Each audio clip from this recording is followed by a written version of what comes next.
idol, gagawa tayo ng clutch natin ngayon. Kasi naramdaman natin na lumalambot siya minsan ito. So tanggalan natin doon sa pinaka pedal niya. Ito na ngayon tsura niya. Dito tanggalin mo lang to. May lock to sa loob kasi tanggal na eh. Dito na yung lock niya. Ganyan lang po yan. Dito yung piston sa loob. Tuktukin mo lang yan.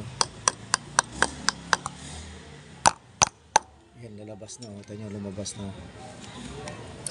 Ayan. Labas na.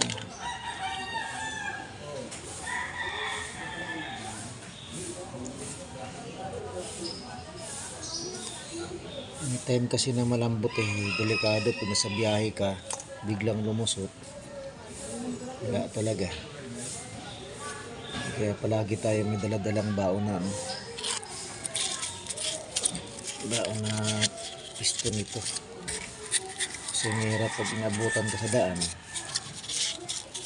Wala kang daladala tapos gabi ka nalusutan. Tapos ka talaga. Kailangan to. Linisan natin muna.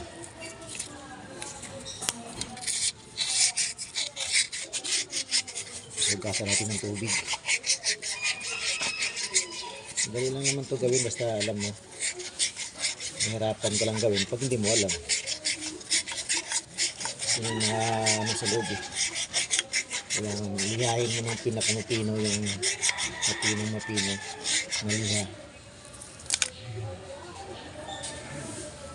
Yung mga lods, hugasan na natin hanggang dito na lang yung video natin. So bye.